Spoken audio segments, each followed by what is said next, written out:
La Sociedad de Historia de Yumbel le da la bienvenida a esta, la tercera presentación vía Zoom, titulada Yumbel, Término del Fuerte e Inicio del Pueblo, a cargo de don Jaime Gacitúa Echeverría.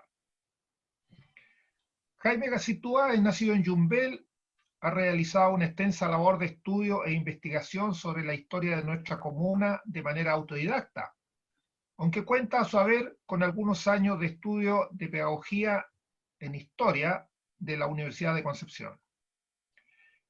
Columnista en el desaparecido diario El Herrerino, ocupó el cargo de alcalde de la comuna del año 2014 al 2016 y el de concejal en 2 periodos. Dejo con ustedes entonces a nuestro expositor de hoy, Jaime Gacitúa, y su exposición Yumbel, Término del Fuerte e Inicio del Pueblo. Bien, muchas gracias, Rodrigo. Saludar a todas las personas que nos están acompañando en el día de hoy. Efectivamente, como bien tú señalabas, una de mis inquietudes, yo no soy profesor, soy solamente investigador, inquieto y preocupado acerca de la importante trayectoria de vida que ha tenido nuestra comunidad, y es así como, producto de esas investigaciones y de esas inquietudes, he logrado reunir una serie de documentos y de antecedentes que no estaban en conocimiento de nuestra comunidad, y en cierta medida los he tratado de, perdón, los he tratado de ir difundiendo para poder así acrecentar nuestro amor por esta tierra hermosa que nos ha tocado vivir, y también por que las jóvenes generaciones vayan cada vez adquiriendo un mayor conocimiento y un mayor apego a nuestras raíces, a nuestra tierra y a nuestra historia, que es muy bonita, es variada, pero lamentablemente poco conocida y poco difundida. Mi presentación en el día de hoy versa sobre nuestro pueblo de Yumbel, como pueblo, no como comuna, porque a veces también se produce ahí alguna confusión, y sobre los fines del fuerte y los inicios del pueblo. Voy a hacer una breve exposición sobre los orígenes de Yumbel, y comienzo señalando que Yumbel nació a la vida como recinto militar, asentado geográficamente en un territorio de guerra, en un territorio de guerra permanente, y en tal condición vio pasar su vida y la de sus habitantes por casi 2 siglos y medio, hasta aproximadamente 1835. Fue fundado por don Alonso de Sotomayor en una fecha no precisada de 1585. Señalar que la pintura que ustedes están viendo, y de la cual estoy yo pasando el cursor, es de un artista desconocido, de mediados del siglo XIX, que hasta hace algunos años está guardada en alguna de las muchas bodegas del Museo Histórico Nacional. Yo intenté conseguirla, que me la facilitaran para traerla a Yumbel. Ellos me señalaron que le harían las refacciones correspondientes. Desconozco si ya habrá sido de esa forma, pero tengo la impresión de que esa pintura ya está en condiciones de poder en algún momento ser facilitada a nuestra comunidad para que la podamos apreciar, aun cuando tenemos algunas reproducciones en Yumbel de no muy buena calidad, lamentablemente. La imagen de la derecha es un dibujo que realizó el sacerdote don Alonso de Ovalle en su histórica relación del Reino de Chile, pero debo señalar que los dibujos de don Alonso de Ovalle, los gobernadores parece que eran hermanos o primos, porque las imágenes son todas parecidas o similares.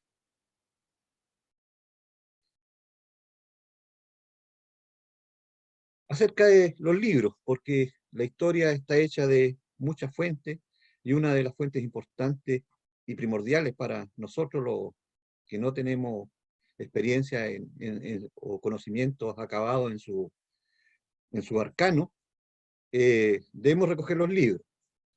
Y es así como de los primeros años de Yumbel habla también don Diego Arias de Saavedra, soldado y escritor español, asentado en Chile, en su extenso poema épico al estilo de la Araucana, llamado Por el Indómito, cuya trama gira en torno a la batalla de Yumbel del 13 de mayo de 1600 y las acciones del gobernador Francisco de Quiñones y el cacique Payamaco.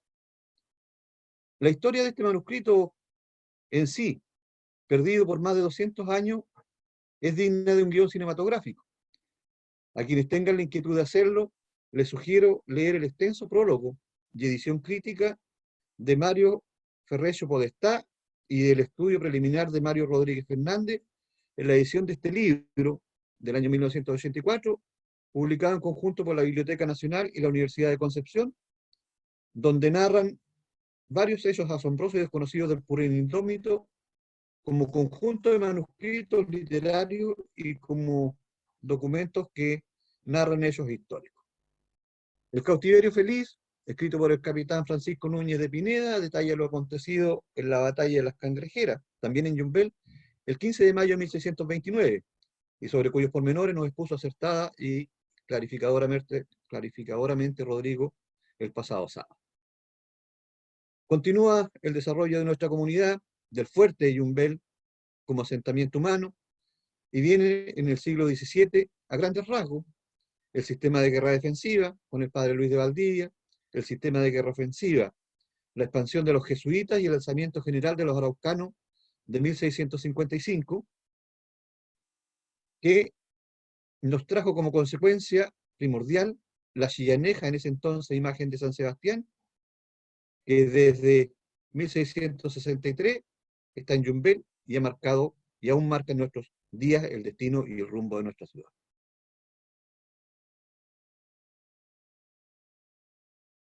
El siglo XVIII se desarrolla sin mayores sobresaltos bélicos, salvo algunas escaramuzas. Marca el periodo el establecimiento del sistema de parlamentos entre españoles y el pueblo araucano, así como el otorgamiento de la condición de villa, superior al de aldea, pero inferior al de ciudad, por parte del gobernador Antonio de Gil y Gonzaga en 1766. El siglo XIX fue fundamental y trascendente para nuestra vida comunitaria. En su diario militar, don José Miguel Carrera, de corta y azarosa vida pública, nos narra hechos destacados de las acciones militares en el periodo de la Reconquista. Hablamos entre 1810 y 1814, después del establecimiento de la primera Junta de Gobierno. Nos indica que el 11 de octubre, en su diario militar, como ya le señalaba, el coronel don Bernardo Higgins salió en seguimiento del enemigo, que eran las tropas realistas, y se dirigió a Yumbel, a cuya plaza fuerte, decían, el enemigo se retiraba. No viéndolo encontrado, salió el mismo Higgins, con 20 fusileros, a quitar las cargas del enemigo que había seguido su retirada hacia Chillán. Cerca de Litata tuvo un corto tiroteo y se volvió a Yumbel. El 12 de octubre de 1813, señala Carrera, permaneció O'Higgins en Yumbel. Su detención era contraria a mis órdenes. Indicar sobre esto que Bernardo O'Higgins ocupaba solamente el cargo de coronel y su superior lógicamente era José Miguel Carrera, y es probable que estos disensos que siempre tuvieron en su vida pública hubieran tenido como consecuencia las nefastas acciones que sucedieron después con don José Miguel. Llegamos a la Guerra-Muerte, que es un periodo que a grosso modo se extiende entre 1817 y 1825.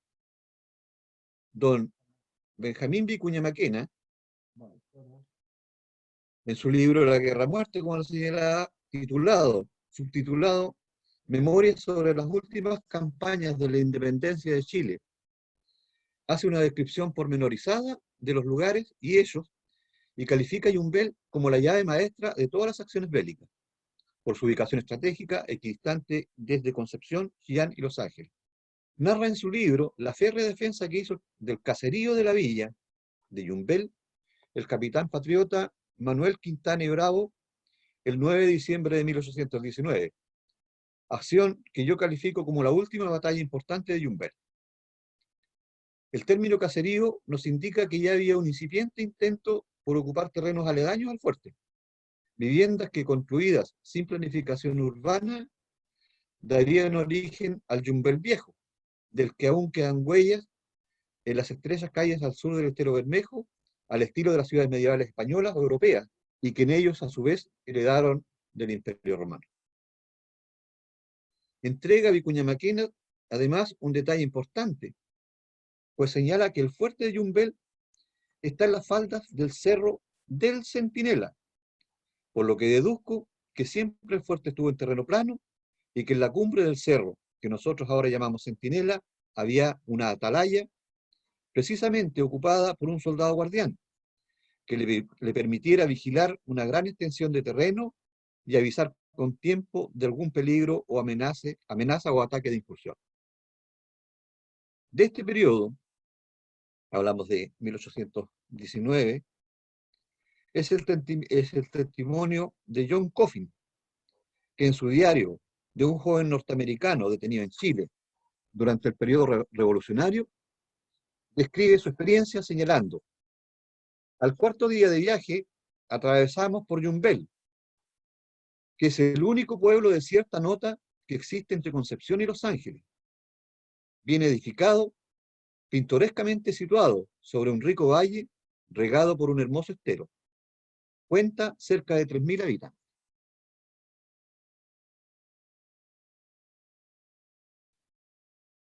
Sobre la batalla de Yumbel, donde tuvo participación el capitán Quintana, también estuvo don Manuel Bulnes, quien junto a numerosos yumbelinos y soldados patriotas participó de manera valiente y destacada don Manuel Bulnes, de escasos 19 años, quien algunas décadas después ocuparía el cargo de presidente de la República durante el periodo de los decenios. Correspondió a Bulnes cumplir las órdenes e instrucciones que impartía perentorio y encolerizado el capitán Quintana al ver ardiendo el pueblo, al punto de poner en riesgo su propia vida, cuando el intrépido cacique Mariluán lo apuntaba con su lanza y fue providencialmente salvado por un subalterno que, disparando certeramente contra el cacique, le quebró el brazo que la empuñaba. Ya a fines de la década de 1820, se terminan las acciones bélicas en Yumbel y comienza en cierta medida la vida civil, recibiendo en nuestra zona la visita de algunos científicos, exploradores o personas importantes. Es así como en 1828 los jóvenes científicos Alcide d'Orbigny, paleontólogo y naturalista francés, y Edward Pepi, botánico y zoólogo alemán, ambos menores de 30 años, llegaron a nuestra zona con pocos meses de diferencia y sin tener conocimiento el uno del otro, recogieron de primera fuente detalles acerca de las costumbres, acontecimientos históricos y formas de vida de los lugares que visitaban. Nos señala Edward Pepi en su libro Un testigo en la alborada de Chile que, bajo una densa llovizna que aumentó el aspecto lúgubre del paisaje, descendimos de la última de las colinas y nos acercamos al pequeño caserío fortificado de Yumbel, situado al comienzo de un llano. Se ofreció un curioso aspecto cuando entramos por la puerta sin batiente del fuerte. Mi tropilla fue rodeada por centenares de indios pehuenches, de color cobrizo y semidesnudo, que gritaban espantosamente y parecían dispuestos a considerar el equipaje como su botín. Yumbel es una de las poblaciones más antiguas de la frontera austral. Como lugar fortificado, pertenecía a un cordón de fortines con que el gobierno español trató de proteger el territorio. Situada al comienzo de una gran planicie, la Plaza Fuerte parecía no constituir un obstáculo para las incursiones de los araucanos. Yumbel es una población muy pequeña, que en Europa apenas merecería el nombre de una aldea. Está rodeada por una elevada muralla de adobes, en forma de un cuadrado. Cada costado de estas sencillas fortificaciones mide unos 500 pasos, terminándose en sus extremos en un pequeño bastión, cada uno de ellos armado antiguamente con 3 cañones. La seguridad era aumentada por una fosa, que en la actualidad se encuentra derrumbada, estamos hablando de 1828, y por una hilera de palizadas. A pesar de su aparente debilidad, Yumbel ha resistido diversos sitios indígenas. Dentro de la muralla se halla el caserío, compuesto por 2 callejuelas, unas 50 casas muy pobres y una iglesia. Sus vecinos son pobres, pero bien intencionados. Viven sobre todo de la crianza de ganado y han sufrido mucho por la guerra. Su interés o su curiosidad eran tan grandes que me visitaron casi sin interrupción durante todo el tiempo que me vi obligado a pasar entre ellos. Por cierto, las conversaciones no siempre son muy entretenidas, pues, por lo general, son muy ignorantes en casi todas las cosas, sometiendo la paciencia del forastero a una verdadera prueba con sus interminables preguntas. Es a menudo necesario que el interrogado tenga una buena predisposición para poder mantenerse serio, pues se le presentan dudas concernientes a todos los asuntos del saber humano que preocupan a los vecinos. Al mediodía, la casa estaba repleta de guisos que se nos habían enviado desde todas partes, y eso a pesar de que todas nuestras visitas ya nos habían obsequiado con aves, huevos y fruta. ¿Les parecen conocidos esos obsequios aquí en Yumbel, verdad? Continúa Pepe. Los vecinos de Yumbel aconsejaron decididamente renunciar a proseguir el viaje hacia la frontera andina, porque este caballero iba hacia el volcán Antuco a hacer estudios y mediciones. Era efectivo que los tiempos no se presentaban muy favorables, pues habían llegado muchas familias que habían tenido que huir de los campos y la belicosidad y antiguo odio de los indios contra sus vecinos blancos se había manifestado por síntomas inequívocos. Por su parte, Alcide de Orbigny nos relata que Yumbel, la capital de la provincia de Herrere, es una ciudad muy pequeña, rodeada por un muro cuadrado, flanqueada por un bastión a cada lado, y que, con ventaja, ha sostenido más de un sitio contra los indios. Allen Francis Gardiner fue un misionero anglicano británico que estuvo aproximadamente en 1840 en nuestra zona con fines de evangelización, pero antes había sido miembro de la Real Armada Británica. Ya estamos hablando del periodo posterior al terremoto de 1835, que destruyó el fuerte, y al inicio de nuestra comunidad ya como población, asentamiento civil. En su diario de vida, Allen Gardiner dejó un relato muy interesante sobre la vida social yumbelina, aunque Edward Pepic también, en cierto modo, incorpora una apreciación, un punto de vista social acerca de la descripción de los usos y costumbres y la forma en que nuestra comunidad se comportaba socialmente. Como le señalaba, en su diario de vida dejó un relato muy interesante sobre la vida social yumbelina posterior al terremoto de 1835, que terminó por destruir el fuerte y ya finalizados los conflictos bélicos de más de 200 años e iniciada la vida civil de nuestra comunidad. Señala: desde Hualqui nos apartamos de la orilla inmediata del río Biobío y comenzamos un ascenso sobre una región montañosa, muy accidentada, que continuaba casi hasta la ciudad de Yumbel. En esta parte del país apenas hay un espacio nivelado. El suelo es de arcilla roja, las colinas son redondeadas. Imagínense ustedes el paisaje que está describiendo desde Herrere a Yumbel. Es exactamente como sucede hoy día. Muchos de los campos de maíz estaban sin cercos y las construcciones del lugar son completamente miserables y consisten casi por completo en ranchos, un término genérico que incluye todas esas chozuelas o casullas sin comodidades construidas con postes ásperos, barbas con ramas y hierbas cubiertas con paja y barro. Es lo que nosotros conocemos como una quincha. Si no me equivoco, ¿verdad, Rodrigo? Mientras estaba en Yumbel, Allen Gardiner, mientras estaba en Yumbel, me alojé en la casa de uno de los habitantes más respetables de la aldea. Además de la familia, había uno o dos invitados, incluido el cura de una de las iglesias de Concepción, en viaje para recaudar contribuciones con fines eclesiásticos. Desde ese tiempo viene esa bonita costumbre también. Todos, no obstante, se sentaron alrededor de una mesa baja. Comieron sin plato desde una fuente y bebieron de un solo vaso, mientras que los frijoles literalmente se tomaban con los dedos, perdón.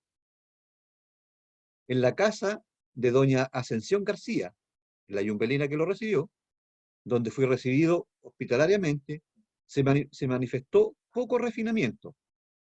2 platos eran suficientes para un grupo de 4. Una dama se había retirado previamente, pero incluso estas rara vez los empleaban. Generalmente se prefería el método más directo de llevar la carne de una vez desde el plato a la boca, y con las manos.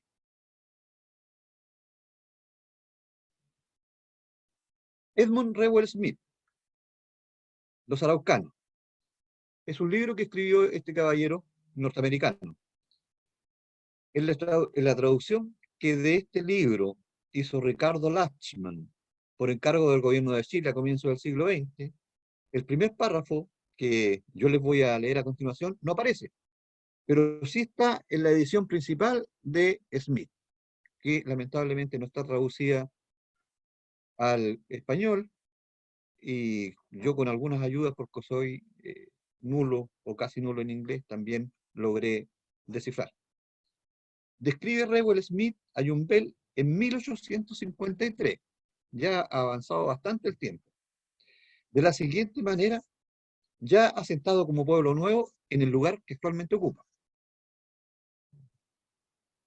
Bajando la llanura, todo esto, caballero, señalarle que el tráfico de los visitantes, no había camino hacia Concepción, al menos caminos públicos, todo el tráfico o tránsito de estas personas se hacía desde Concepción, Hualqui, Rere, Yumbel, posteriormente a Los Ángeles, o a la cordillera o hacia el sur donde fuera su viaje.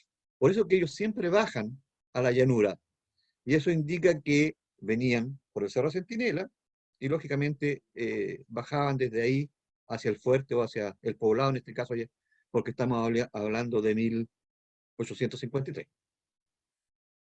Bajando a la llanura, luego llegamos a Yumbel, dice Rewell Smith. Esta ciudad está establecida en calles regulares, con casas de un solo piso, construidas con adobes y techumbres de teja. Tiene una alameda o paseo y cuenta con una plaza de armas o plaza pública, enfrentada en ambos lados por la iglesia y los cuarteles, y a los otros 2 por almacenes y viviendas. Sin duda, hay un convento y una cuadrilla para reparar las calles.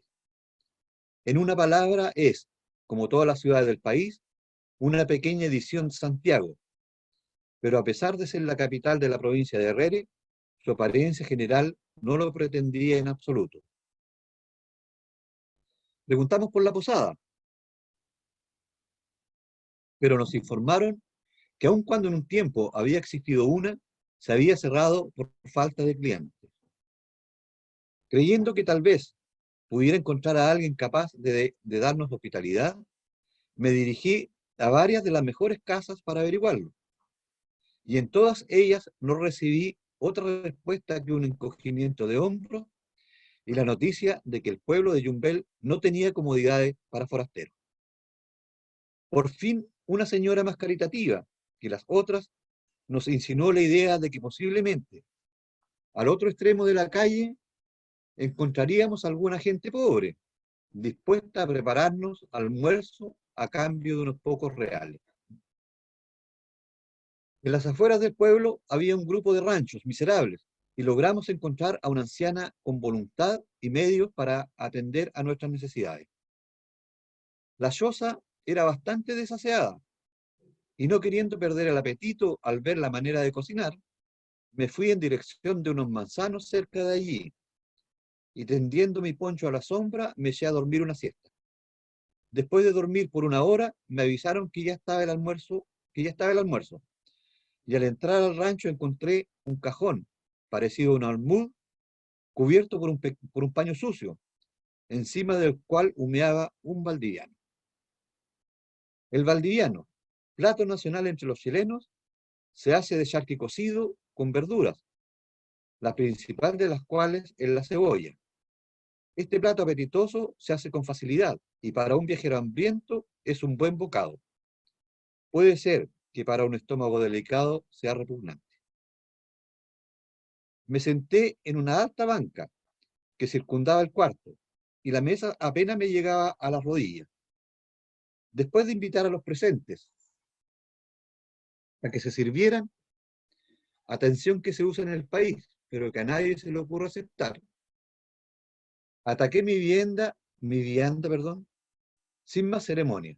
Siguieron posteriormente un enorme cacho de vino y un plato de aceitunas. En el plano de Yumbel, que estamos viendo del año 1902, observamos en la imagen se grafica el orden planificado de las calles, tipo tablero de ajedrez, en el denominado Pueblo Nuevo, en contraposición con el pueblo viejo que se estableció según pasaban los años y sin mayor orden urbanístico. Sobre el pueblo viejo ya hablamos anteriormente, y lógicamente la imagen que ustedes están viendo tiene casi al centro la plaza y la distribución de sus calles debidamente ajedrezada hacia el norte, hacia el sur. Aparece también ahí unas pocas manzanas de la calle Goicolea o al oeste del cerro del río Cambrales, y lógicamente el cementerio en su ubicación actual. Finalmente, la imagen del templo de Yumbel, de mediados de 1850, una única construcción sobreviviente de aquellos tiempos, con las debidas modificaciones de fachada, producto de al menos 4 terremotos que nos han afectado grandemente, imagen y construcción que conecta el pasado yumbelino, que brevemente hemos descrito, con nuestros tiempos actuales. Muchas gracias por su atención. Muchas gracias, Jaime, por tu exposición. Me parece que fue muy clara, muy ilustradora. Yo ahora les ofrezco la palabra si es que alguien de los presentes quiere hacer algún comentario. Mientras tanto, mientras alguien idea alguna cosa, yo me voy a permitir consultarle al expositor. Me parece que él ha hecho tiene conocimiento de una serie de libros bastante valiosos y muy poco conocidos. Te agradecería, Jaime, si nos pudieras indicar los nombres, títulos y dónde los podemos encontrar, si es que podemos acceder a alguno de ellos. Sí, claro, Rodrigo, todos estos libros están en internet. ¿Mm? Y espera un momentito, por favor. Félix me dice que tiene la grabación de esta presentación, ¿cierto? Sí. El libro de Edmund Rewell Smith se llama Los Araucanos, The Araucanians, el título con el que aparece y googleándolo, o en los libros de Google, aparece, y lógicamente ahí yo lo encontré.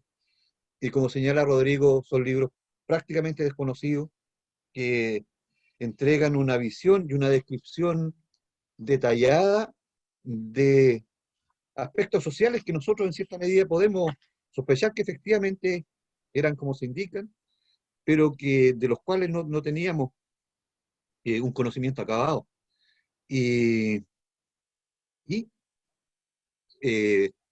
lamentablemente no tenemos ni documentos, al menos en conocimiento mío, puede que Otto o alguna otra persona que ha tenido acceso sí sepa de ello, porque generalmente las cartas o las notas o la correspondencia privada, por decirlo de alguna manera, de época, van reflejando las costumbres, los sueños, las aspiraciones de las personas de una manera bastante íntima. Y de eso solamente lo que yo conozco son eh, partes o informes de guerra, de batalla, que no son muy clarificadores acerca de las costumbres o de la forma de vida que teníamos los yumbelinos de aquellos tiempos. El libro, bueno, de Allen Francis Gardiner, yo no encontré un libro, sino que solamente aparecen en las notas que pude ubicar, aparece como un diario de vida, pero sin duda, buscando con paciencia, se puede encontrar algo en ese sentido. Alcide de Orbigny, lamentablemente no tengo aquí la información, pero también si alguien la requiriera en algún momento se la podría dar.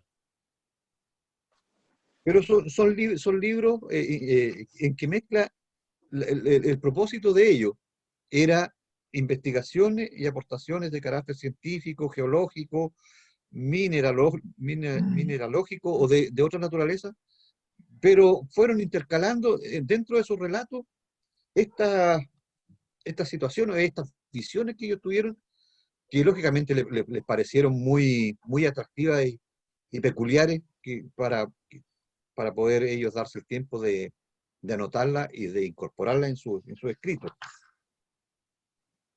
Y don Edward Pepic, el libro se llama Un testigo en la alborada de Chile.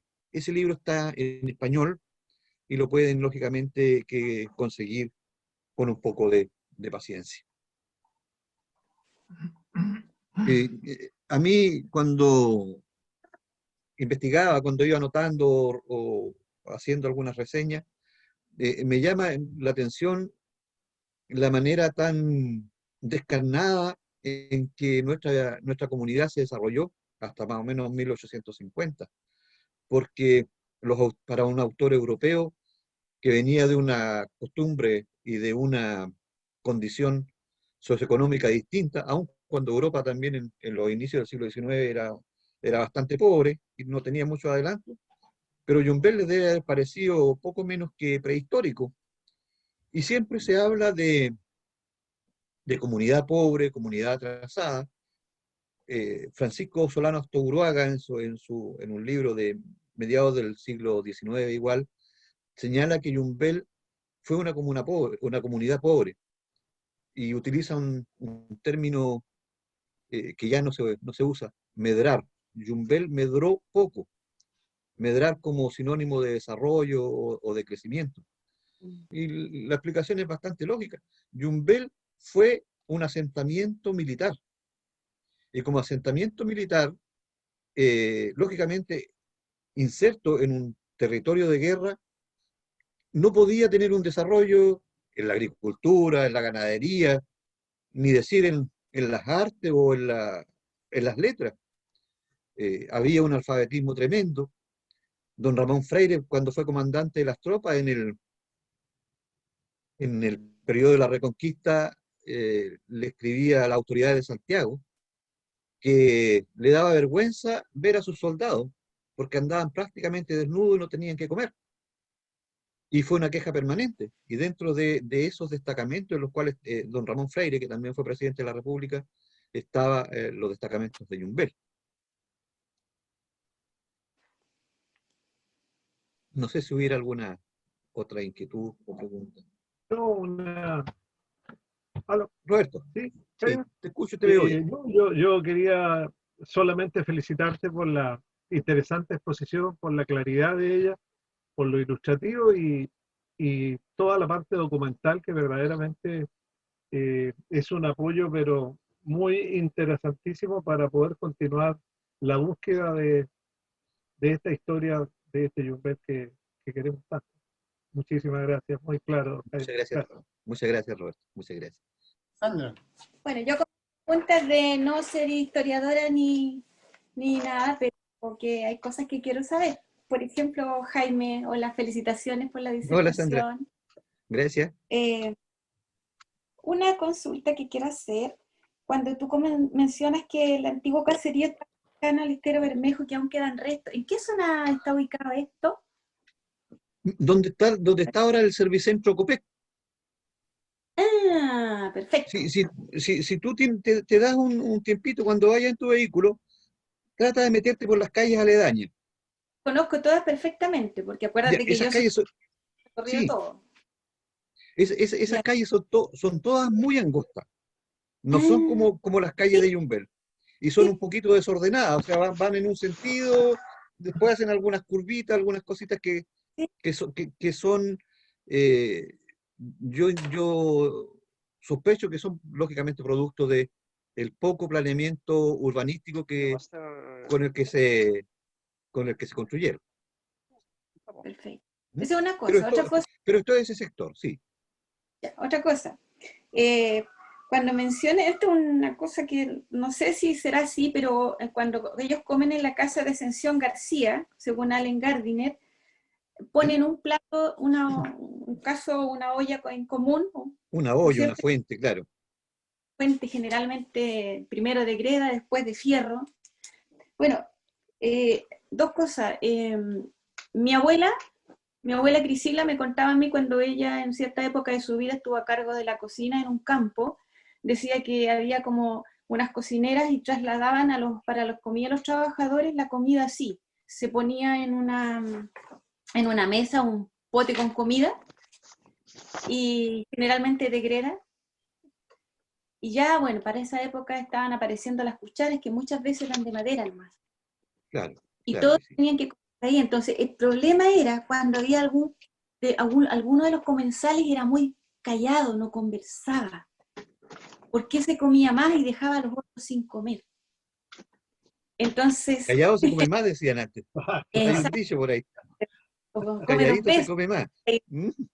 Entonces, era muy simpático esto mi mamá, porque incluso mi abuelita y mi mamá me nombraban algunos personajes que fueron conocidos con nombre y apellido, que eran silenciosos, que no hablaban mucho, y que la tarea de estas ayudantes de cocina era ir recorriendo los mesones donde estaban sentados estos trabajadores, y muchas veces decirle, por ejemplo, si alguien se llamaba Juan, don Juan, converse don Juan. O sea, porque ir animando a los que no hablaban a que hablaran. ¿Para qué? Para que dejaran de comer y pudieran comer los demás. ¿Ya? Y había otros que estaban identificados perfectamente como los que, por ejemplo, en un plato de una comida tipo cazuela, ¿ya? Un puchero que se hacía en esa época más que cazuela, que todavía yo lo cocino porque es muy rico según la receta de mi abuela en los inviernos.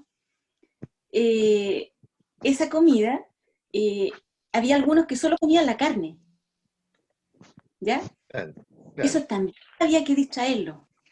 Y para eso estaban estas señoritas generalmente muy agradables, muy alegres, ¿ya? Que cumplían el trabajo de buscarles conversa a estos personajes silenciosos y callados para que pudieran comer los demás de forma más equilibrada, ¿ya? Claro. Y esta forma de comer yo creo que es no solamente en Chile. Yo tuve el privilegio una vez que me invitaron a una boda en unos valles, en una sierra, en una parte de la sierra peruana, en el altiplano, donde tenía ciertas características bien especiales. Por ejemplo, cuando nosotros llegamos allá, después de viajar horas y horas y horas en unos camiones, así por unos caminos indescriptibles, tú llegas allá y te pasan inmediatamente, nos hicieron pasar a un lugar a cambiarnos la ropa típica de ellos. Lo primero que hicieron, nos Claro. recibieron a cambiarnos ropa. Así que por ahí tengo fotos de toda esa situación. Y durante la boda, que aproximadamente fue todo el pueblo, que eran como unas 60 personas, ya fue todo el pueblo a la boda, con los bailes típicos, comidas típicas, comimos igual. De esa Comimos manera. igual, de esa manera, todos juntos así, en unas pequeñas mesas, digamos así, muy bajitas, casi a nivel de suelo, y todos tuvimos que beber en el mismo vaso.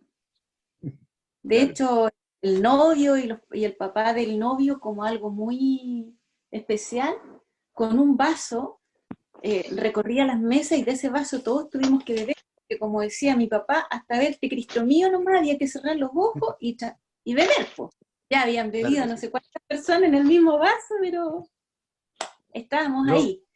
Yo creo que eso lo- tiene como un sentido ancestral, como de comunión, como de igualdad entre ellos, aparte de que no había más elementos de comida ni las normas occidentales que nosotros después claro que sí. conocimos, pero había un sentido más interno, creo yo, de esa forma de comer.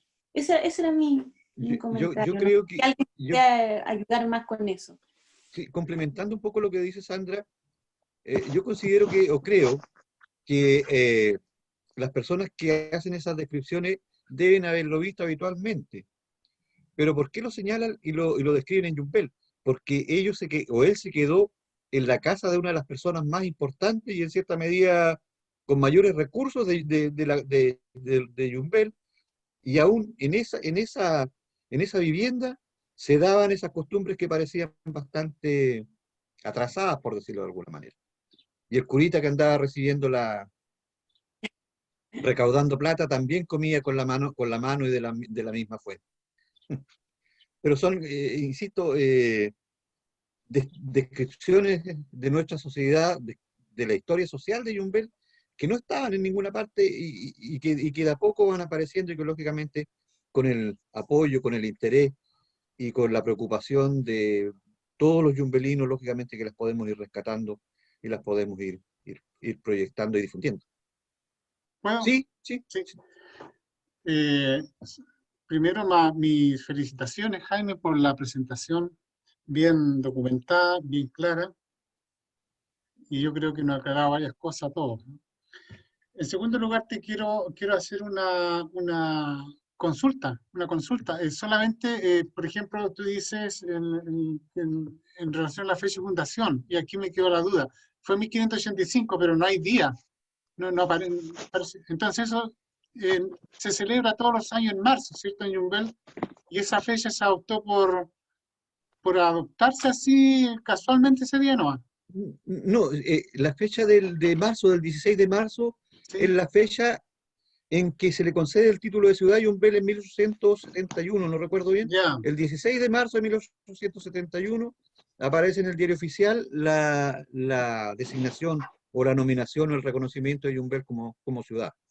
ya, Y con respecto a lo que tú señalas, todos debemos saber que los ejércitos españoles salían a los territorios de guerra en la primavera o en el verano, porque en nuestra zona anteriormente eran verdaderos lodazales los que se formaban con las lluvias, que eran bastante copiosas. Yo les sugiero que vean la histórica relación del Reino de Chile, porque ahí aparece una descripción bastante detallada de las incursiones que hizo el gobernador Alonso de Sotomayor en nuestra zona de Yumbel. Y aparece saliendo desde Santiago en diciembre de 1584. Y señala también el don Alonso de Valle que don Alonso de Sotomayor fundó dos fuertes, dice, en territorios de Yumbel, que eran del cacique Torachina. También da un nombre del dueño del señor araucano de estos territorios, señalando que los fuertes estuvieron, o sea, se llamaron el fuerte de la Trinidad y el fuerte del Espíritu Santo. Bueno, después, haciendo investigaciones, esos fuertes están un poco más al sur, pero también se señala que no Alonso de Valle, en su libro, se señala que en 1585 el gobernador Alonso de Sotomayor fundó el fuerte San Felipe de Austria de Yumbel, que es como lo conocemos. ya. Gracias, Jaime. Otra preguntita cortita. También una duda, no una consulta, que me asaltó aquí al escuchar tu presentación. Que había una iglesia en el caserío antiguo. Tú me estás Exactamente. hablando del Bermejo para la estación, digamos. Ya. Y Del dice que Bermejo había, para la estación, claro. sí, y dice que había eh, una iglesia. Más o menos, ¿sabes Exactamente. tú dónde estuvo esa iglesia? No. Sí, la verdad es que no lo, la descripción que hace el autor en ese libro señala que dentro del fuerte, que debe haber sido una estructura bastante grande, había dos callejuelas con casas muy pobres y también, además de esas dos callejuelas, una iglesia. ¿Ya? Hay una ermita que está cerca de la estación Copec de Sí, combustible, sí. ¿m? Donde supuestamente indican de que en ese lugar habría estado la antigua iglesia del fuerte de Yumbel. Pero la verdad es que a mí no me consta ni tengo ningún antecedente como para poder verificar o indicar de que eso efectivamente sucedió. Ya, gracias Jaime, muchas gracias. Muy bien. Estamos ya adelante una interesante intercambio de opiniones y consultas. Creo que nos quedan unos poquitos minutos por si alguien más quisiera intervenir, ya sea en consulta o en hacer un comentario. Yo, Rodrigo, Adelante. María bueno, Cecilia, primero hola. volverlos a saludar a todos, felicitar a Jaime. Creo haber aprendido bastante de Yumbel. También me pareció muy interesante el comentario de Sandra. Pienso que abrió una ventana respecto a un área poco explorada de investigación que tiene que ver con la manera en que tradicionalmente nos enfrentamos al rito de la alimentación. Me pareció Sí, súper claro. interesante, no conocía esos detalles. Y bueno, además de expresar esto, quiero señalarles que hay una página que se llama memoriachilena.cl, que alberga una gran cantidad de libros de historia de manera digital y que podría constituirse en una fuente de lectura y de investigación. Eso nada más. Gracias, María Cecilia. Un interesante aporte, Cecilia. Muchas gracias. ¿Alguien más que quiera hacer uso de la palabra? Hola, buenos días. Mi nombre es Maritza Burto. He estado escuchando con mucho interés la exposición y quisiera hacer una pregunta que dice relación con los habitantes del entorno del fuerte. ¿Hay alguno de los aquí presentes que tiene alguna idea de más o menos cuántos habitantes se situaban alrededor? He leído algunos textos que hablan, por ejemplo, de que hubo un periodo donde se intentó en la zona de la frontera congregar a la gente en poblados, pero que había cierta resistencia, que la gente prefería seguir viviendo y habitando en los espacios, digamos, situados en el campo. Entonces, en ese sentido, me gustaría saber si tienen alguno de ustedes información respecto de más o menos cuánta gente vivía en los alrededores y el tipo de configuración de la población. Es decir, aquí se ha hablado de, ¿no es cierto?, por su condición de fuerte, de soldados. Yo quisiera preguntar si hay alguna información relativa a convivencia con, por ejemplo, algunos longos o caciques del área. Aquí se han nombrado también un par de ellos. En fin, algunos datos para ilustrar el tipo de población que se congregaba en torno a este fuerte y a este lugar que después pasa a ser villa, ¿no es cierto? Sí, estoy buscando dentro de mis apuntes porque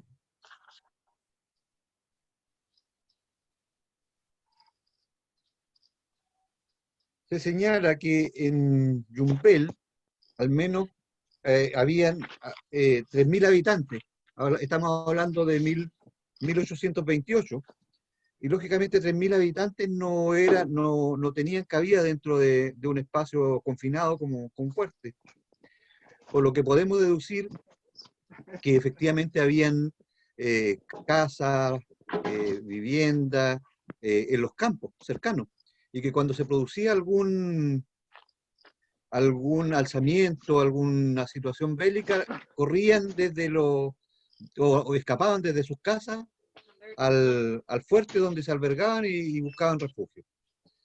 Efectivamente también debemos señalar el nombre del cacique Mariluán, que ya lo nombramos en esa hazaña, y que posteriormente tuvo una acción importante como interlocutor de las autoridades del gobierno de Chile en el periodo del Parlamento de Tapigüe, en 1825, que fue el que en cierta medida puso fin a ese periodo de conflicto.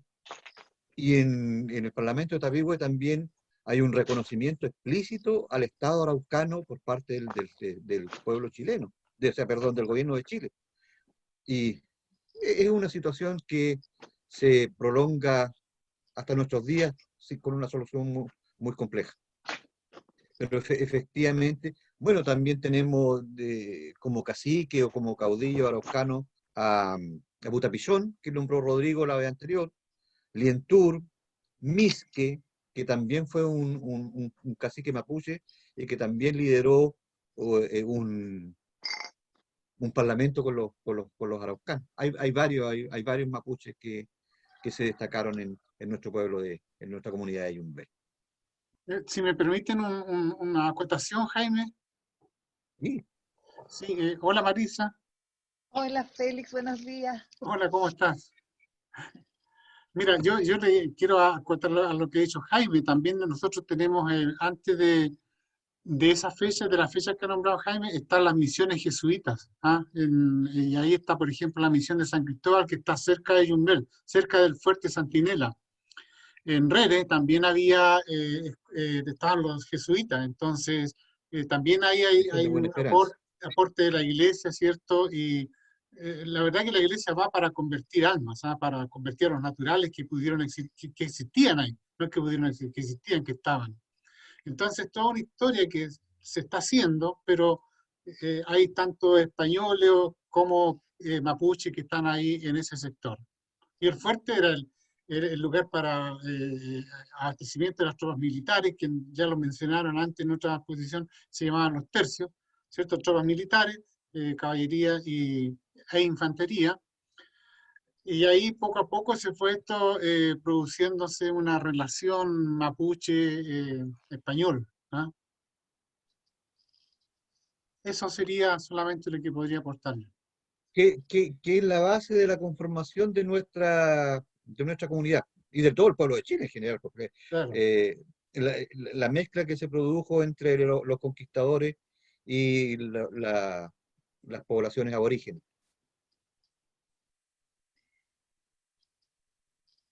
¿Hay algún autor que puedan recomendarme? Estoy recién empezando a investigar un poco sobre lo que fue el fuerte, ¿no es cierto?, de Santa Juana de Guadalcázar, que está cruzando el río, ¿no es cierto?, Biobío, ahí frente a Talcamávida.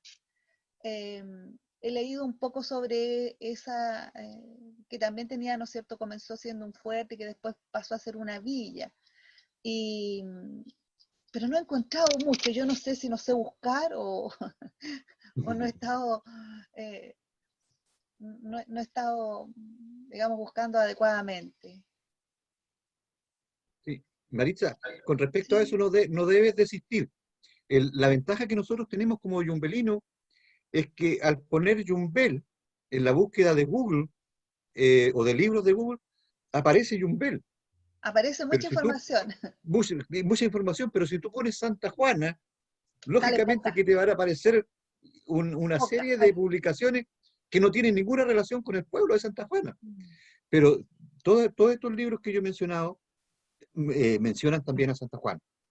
La Guerra Muerte, porque sí. Santa Juana tuvo una participación muy importante, al igual que Talcamávida, y todo Los Ángeles, ¿para qué hablar de Los Ángeles?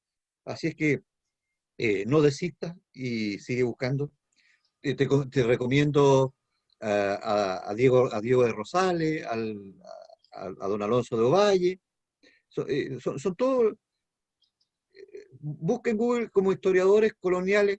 Puede que también Claudio Gay tenga algo, o incluso Diego Barros Arana, pero ellos ya se dedican más a lo a lo macro, por decir, de la historia de Chile, a lo más importante, y nosotros estamos tratando de rescatar nuestra historia local, y por eso estos libros que para algunos pueden parecer muy desconocidos, pero que sin embargo van relatando aspectos muy importantes que nosotros también no sabíamos que habían acontecido.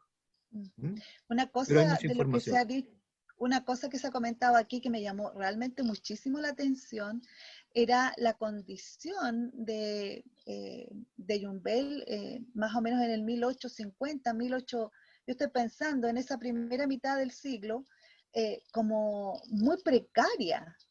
Y pienso en el salto, y no solamente Yumbel, estoy pensando también en Santa Juana y otros lugares, que la verdad es que a mí me sorprende ver que todavía en estos lugares se puede vivir como se vivía hace tantos años atrás, en las usanzas, costumbres, en el tipo de vida que se lleva.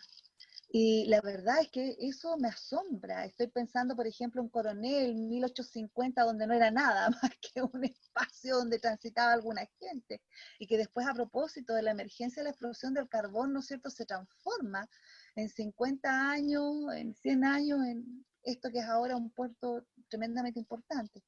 Entonces pienso yo en que la distancia temporal, como todavía para vivir de la forma colonial, está ahí tan cerca, y eso me sorprende. Si tú analizas, a mí me encanta el estudio o la búsqueda de las variantes lingüísticas. Uh-huh.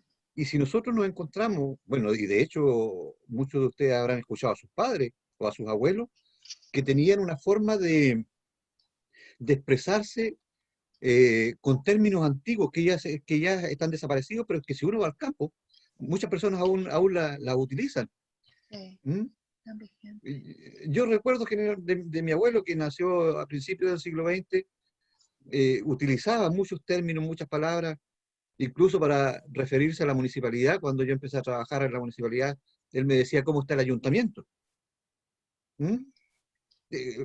Palabras que se utilizaban antes, que después lógicamente han ido cambiando, han ido mutando, pero que nos permiten también otro aspecto importante que pudiera en algún momento desarrollarse o investigarse, las variables lingüísticas o cómo ha ido nuestra forma de relacionarnos comunicacionalmente, hablando, de manera hablada, en el tiempo. ¿Mm? Y en estos libros precisamente también hay palabras que se utilizaban con mucha frecuencia. Delante le señalaba el término medrar, que ya lógicamente nadie lo utiliza. Maritza. Sí, es muy interesante eso también. Muchas gracias. Yo creo que en honor al tiempo, y si no hay más consultas o comentarios, estaríamos dando por terminada esta actividad. Quisiera ofrecer perdón, adelante. Hola Rodrigo, soy tu tocayo Rodrigo Briones. Adelante, Rodrigo. Sí, voy a tratar de ser breve, tenía 3 puntos que comentar, así que voy a ser súper breve, que consultar. El primero tiene que ver con algo que mencionó Jaime en su ponencia, que era sobre el Parlamento de Tapigüe, de 1825, donde se menciona incluso que había un reconocimiento tácito de la nación mapuche, ¿ya? Recuerdo hace unos años, yo diría unos 5 años atrás por lo menos, que un abogado mapuche en Temuco, defensor de un preso mapuche, no me acuerdo, no manejo muy bien las organizaciones mapuche, pero no sé si era de la coordinadora Arauco Mayek o del Consejo de Todas las Tierras, pero bueno, había uno que estaba siendo condenado a no sé qué cosa, y él hizo la defensa de ese reo, y basó su defensa en este tratado. Y su argumento es que el Estado chileno no tenía jurisdicción para juzgar a personas del pueblo mapuche. Sorprendió a todo el mundo y desarrolló una tesis larga, etcétera, etcétera. Evidentemente no fue reconocida por el juzgado en ese momento, que era es un juzgado del Estado chileno, pero lo relacioné con lo que dijeron, así que no es algo que haya desaparecido la historia, sino que un jurista en este caso lo utilizó en la defensa. Ese era un punto. El otro punto que iba a comentar respecto a las costumbres de que habla ahí, de comida y otras cosas que comentó Sandra también, yo creo que es propia de muchos pueblos, incluso hoy día, ¿no? Se mantiene eso. Yo, por motivo de trabajo, el sábado pasado yo comenté que era ingeniero y por motivo de trabajo me ha tocado residir en distintos lugares y uno de ellos fue Perú. Yo trabajé muchos años en las montañas de Perú y recuerdo que se comía, como mencionó Sandra, con la mano, era costumbre, comidas muy extrañas para uno. Incluso cuando uno va a Machu Picchu en el tren, yo fui por tren una vez, me acuerdo, y ahí la gente que vendía comida, vendía trozos de carne con papas, choclo, etcétera, y lo daban en la mano, en una hoja de papel de bolsa de cemento, y toda la gente comía con la mano, de lo más normal, ¿ya? Turistas y no turistas, era la costumbre. Y sin ir más lejos, yo cuando niño, cuando vivía en Yumbel, porque yo me fui muy joven de Yumbel, recién volví ahora nomás el año pasado, recuerdo yo haber estado en más de alguna trilla, y en esa trilla a todos los que estábamos ahí nos daban de beber vino en un solo vaso. Si habían 30 participantes en la trilla, los 30 tomábamos la salida de los 8. Era costumbre, creo que todavía se debe mantener, ¿eh? Sí, sí, aunque ya no hay trilla, pero creo que todavía debe ser. Eso, y el tercer punto, que es más bien una consulta para Jaime, tú mencionaste la batalla de Yumbel. Yo primera vez que la escucho, he escuchado la batalla de las cangrejeras, he investigado harto de ese tema también como aficionado, la batalla de Topeyanca, que es posterior, pero la batalla de Yumbel nunca la escuché. ¿Tú podrías contarme un poquito, aportar algún antecedente? Me interesa conocer, si es que se puede, por favor. Sí, claro. Bueno, con respecto al Parlamento de Tapigüe de 1825, el Parlamento era un acto formal, que lógicamente se levantaban actas, se redactaban acuerdos y se suscribían compromisos entre las partes. Y en el Parlamento de Tapigüe se hace un reconocimiento no tácito, como tú señalas, Rodrigo, es un reconocimiento explícito del Estado mapuche. Y ese reconocimiento explícito le ha permitido a las organizaciones y a muchas personas entablar pleitos contra el Estado de Chile para el reconocimiento de los territorios como territorios autónomos. Y que es una situación, ya lo explicaba hace poco rato, que se mantiene hasta el día de hoy sin una solución definitiva. Y no debemos recordar que después de la Guerra del Pacífico, la Araucanía fue ocupada militarmente por el Estado chileno, con las tropas que venían desde el norte, que venían de la guerra a sangre y fuego. Ahí también hay una situación muy, muy, muy compleja. Y con respecto a las trillas, efectivamente ya no se hacen. Y sí, se veía de un solo vaso. Ahora, con el avance de los tiempos, hay más vasos que trillas, lamentablemente. Y la batalla de Yumbel, hablo de la batalla.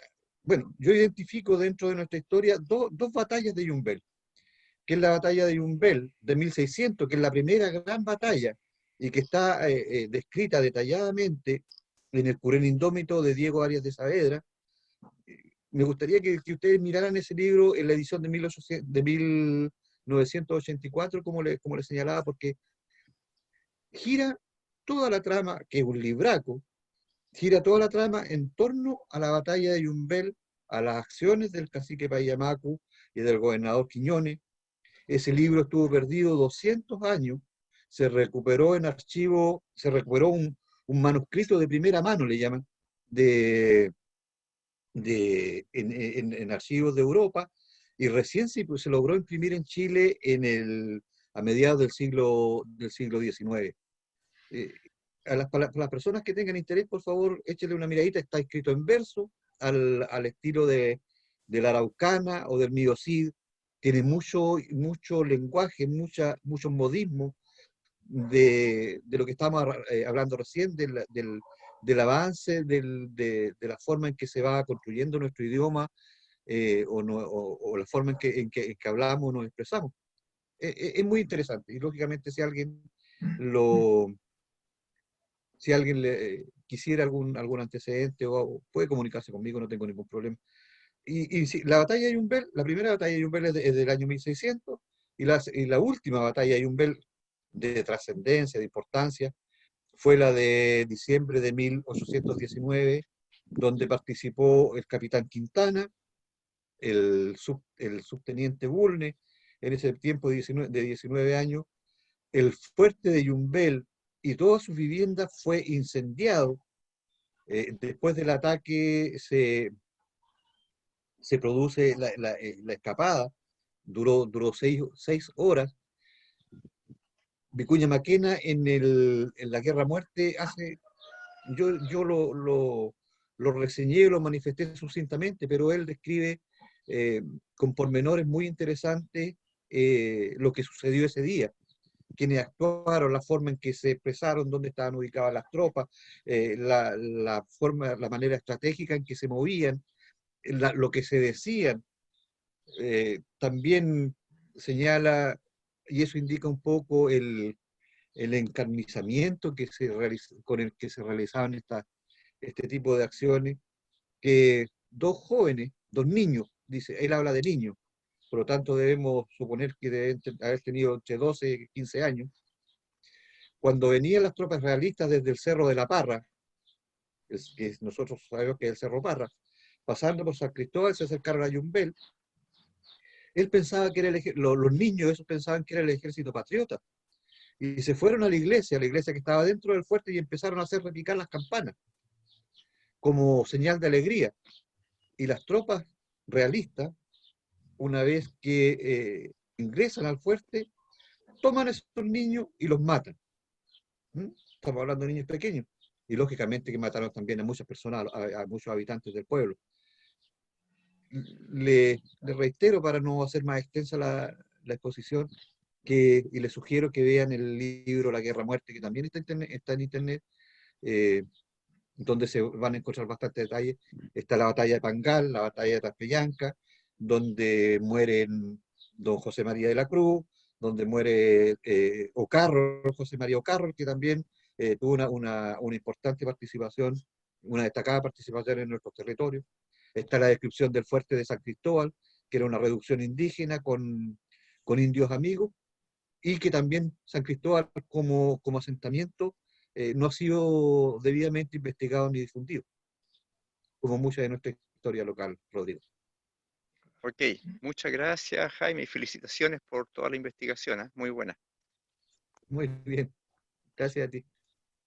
Bien, para terminar, entonces, agradecerle a todos los participantes su asistencia, invitarlos a su vez a la siguiente charla el próximo sábado a las 11 de la mañana, que corresponde al profesor de Historia Víctor de la Barra. Rodrigo, va a hablar... No. Rodrigo, perdón, ¿tiene Otto también alguna? Profesor Juan Riva, Otto tiene algunas, escribió algo, que lo estoy viendo, no sé si tuviera la gentileza de poder... ¿O lo leo yo? Felicitaciones a don Jaime Casitúa por su valiosa exposición, sin duda un gran aporte, pero señala, con respecto a lo que señalan las crónicas y la documentación oficial de esa época, da cuenta de un desolador panorama, mucha pobreza, vagabundaje, más errante campesina que deambulaban en estas regiones, producto de las consecuencias de las guerras campesinas que se libraron en la década de 1820. Eso sumado a la catástrofe del 20 de febrero de 1835, bien expuesto y documentado. Muchas gracias, don Jaime. Efectivamente, lo que señala Otto es verdad de la pobreza y del vagabundaje. Que, no sé si ustedes también recuerdan que, o muchos escucharon hablar de los caminantes, que eran las personas que llegaban a los campos y que nadie se sabía de dónde provenían. Cuando se cerraron las salitreras a comienzos de 1820, 1830, toda esa gente que vivía en el norte vagabundeó y viajó hacia el sur caminando. con su familia y muchos solos.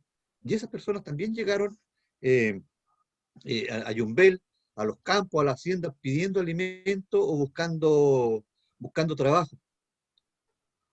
Una vez más, un antecedente digno de investigación y del cual desconocemos, salvo algunos comentarios que nos hicieron nuestros antepasados.